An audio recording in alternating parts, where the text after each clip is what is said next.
There are boats and people still sailing just like the days of old. Tiberias is an amazing city that's holy to both Christians and Jews. In Judaism, it's actually one of the 4 holiest cities in Israel. We have Jerusalem, we have Tzfat, we have Hebron, where our ancestors are buried, and we have Tiberias. Tiberias is one of those cities that has been full of both Jews and Christians and lots of different holy spaces for thousands of years. And it's very similar to what you find throughout Israel, but there's something special about Tiberias. You see, Tiberias is a place where we have many Jewish rabbis buried. In fact, people still come to Tiberias today in order to pray at the grave sites of these holy rabbis, many of them being ancient mystics. We live in different times these days where you don't see everyday people performing miracles, but there was a time, a few hundred years ago, where the power from God, the energies in the world, people were able to tap into that wonder of God and really perform miracles. So if you could imagine in Tiberias, there were things going on that were total mystical. They were so mystical all over, and still today that energy remains. People come from across Israel to pray at different rabbis' graves, and you really hear miraculous stories of people being cured from illness, of having babies after they're not able to have babies, of praying to find somebody to marry, and they go and find somebody to marry. And there's Christian pilgrims who still come today as well. What's amazing, I was just here in Tiberias walking around, and I saw groups of hundreds of Christians, because this place, Tiberias, is also, as you know, very, very holy in the eyes of Christians. In around 30 in the Common Era, Jesus came and settled in Tiberias, and it was right here on the Sea of Galilee that we call the Kinneret in Hebrew, that tradition holds in Christianity that he walked on water. This is the water right behind me that Christians believe that Jesus walked on. Now, that sounds like a pretty big statement. It sounds like something that's very just miraculous and mystical. And believe it or not, even before that happened, this sea has been known to be mystical for thousands of years before that. In fact, what we know is that while the Israelites traveled in the desert, when they left Egypt on their way to Israel, there was something called Be'er Miriam, Miriam's well. And it was from this well that the Israelites had water in the middle of the desert. Now, we call it a well, but in reality, it was a stone. It was a stone that every time the Israelites in the desert needed to drink, water would trickle out of it a little bit, and it would turn into a big rushing water that all of the Israelites in the desert could drink from. And this stone traveled with them throughout the desert until they came into Israel. And when they no longer needed that rock, tradition holds that the rock was buried in the Sea of Galilee. And so, in fact, there are stories of people coming and drinking from the water of the Sea of Galilee. There's a lot of miracles that surround this space that I'm sitting here. In fact, Tiberia used to have a different name. It's mentioned in the Old Testament as being called Raqqa, and it's mentioned in the book of Joshua.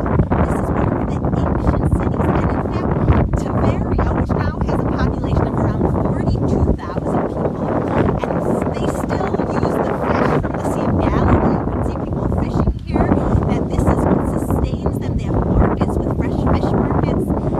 In fact, Tiberia is one of the centers of Jewish life, of culture, and they used to compare it to what they had in Babylon and also what they had in Syria.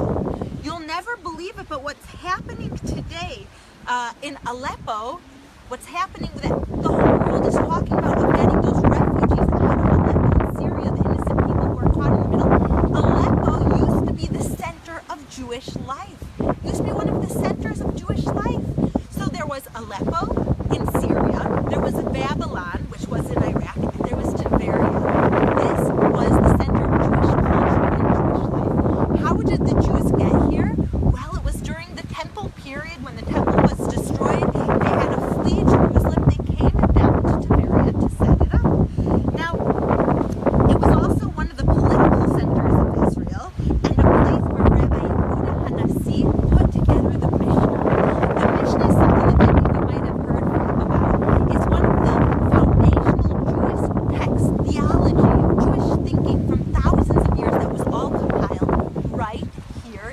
Tiberia. So this city, as you hear, and as you know, and as you feel, we're standing right now, you are with me. We are standing on holy ground. This is holy ground, my friends. Tiberia, the land of the Bible, the land of our ancestor, the land of miracles, the land of spirituality. And today, the Jewish people have returned to Tiberia in order to make this our home. And what you see once again are Jewish people fishing for fish, fishing for dinner, doing all different activities on the lake of the Kinneret, the Sea of Galilee. It's very interesting because the Sea of Galilee in Hebrew is called the Kinneret, and the Kinneret comes from the root word kinor, and kinor means a violin. And what do we know about the Kinneret? What do we do when pilgrims come to the Kinneret? And when Jewish people and Christians alike come to the Sea of Galilee, what do we do in order to worship? We sing, we lift up our voices, we take our violins and our song and our praise up to God in thanksgiving. And that's where the Kinneret got its name from. There's a beautiful story. You all know, I'm sure, that Jews around the world and many Christians could start this practice as well. Pray with their hearts towards Jerusalem. No matter where you are in the world, you find out which direction in America is Mizrach, it's east, and you pray with your heart facing to Jerusalem. So all your prayers go through Jerusalem, through the holiest place in the world, God's home, where the stories of the Bible took place, and up to heavens where God could answer our prayers.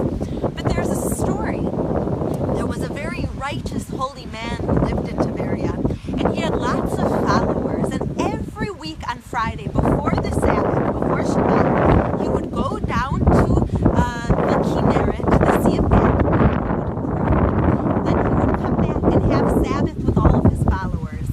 Now, one week he went down to the Sea of Galilee, and he didn't come back for hours. And Shabbat started, the Sabbath started, and his followers said, "Where's our holy master? Where's our rabbi? Where's our teacher? Why didn't he come back?" And finally, he came back from the Kinneret with tears in his eyes and a smile on his face. They said, "Rabbi, what were you doing?" And he said, "I went down to the Kinneret to pray because there was a decree on the people of Israel that there was going to be bad things happening.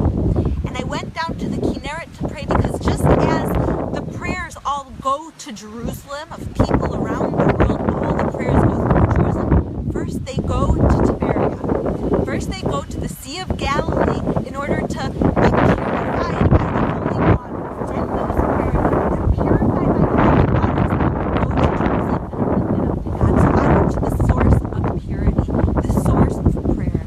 So my friends, I want you to join me now. Feel free to write in your prayer. In the comment section, you're here with me in Tiberia on the Sea of Galilee in a spiritually holy place from the days of old as well as today. I invite you to write your prayers, and I pray that God will hear your prayers and answer those prayers. We are in the center of holiness right now. The waters behind us, the Sea of Galilee, are purifying holy waters that bring out an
refrigerator, we buy her a new refrigerator.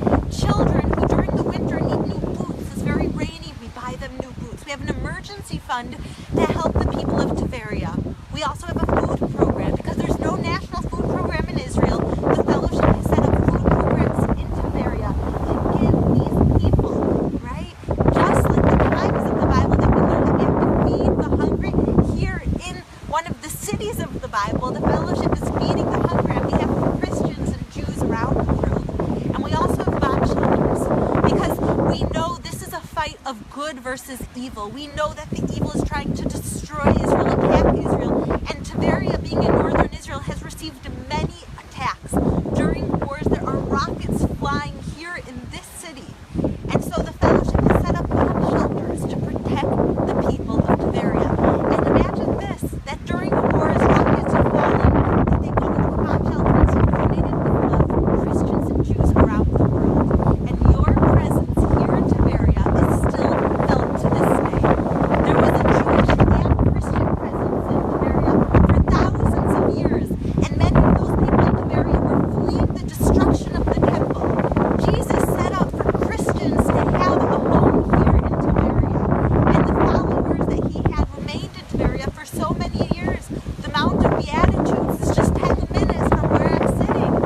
And when tradition in Christianity holds that Jesus met 5,000 people, right? Then all the people that came looking for him went on boats on this river right behind me.